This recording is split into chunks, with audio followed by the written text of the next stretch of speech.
So the next slide is going to discuss rainwater runoff and its harmfulness, and also discuss rain gardens and how they work and a little bit more about what they look like.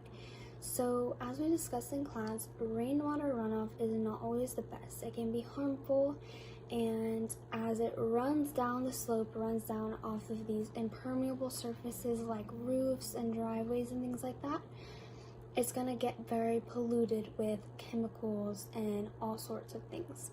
Once it gets polluted with all this stuff, it's going to run into the drains, and from the drains it's going to run into our vulnerable ponds and streams, and it's going to pollute that water.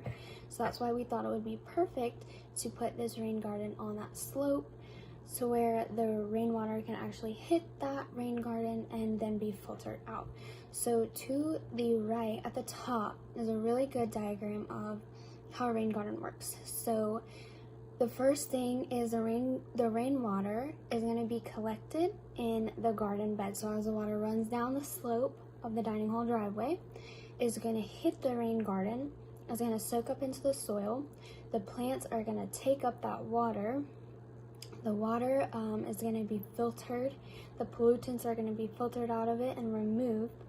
And then the groundwater is going to be recharged, and then it will, flood out, filter back out of the rain garden, down, and it will go into those streams and ponds and stuff. But instead of it being polluted and bad water, it's now going to be filtered water that was filtered naturally by the rain garden and the vegetation in the rain garden.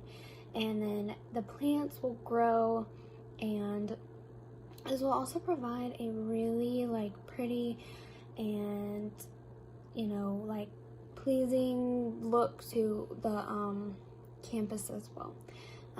Rain gardens are comprised of native vegetation, perennials, and flowers.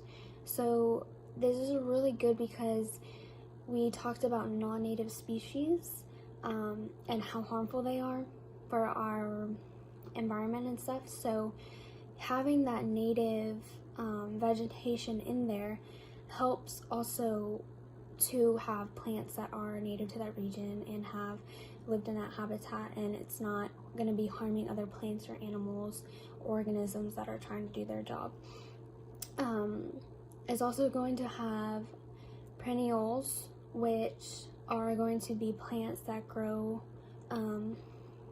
year-round or grow in many seasons. So therefore, you're not having to try and oh no, the plants are not surviving, we're gonna have to plant another one or anything like that. So it's really gonna be a good solution and a year-round solution for the campus.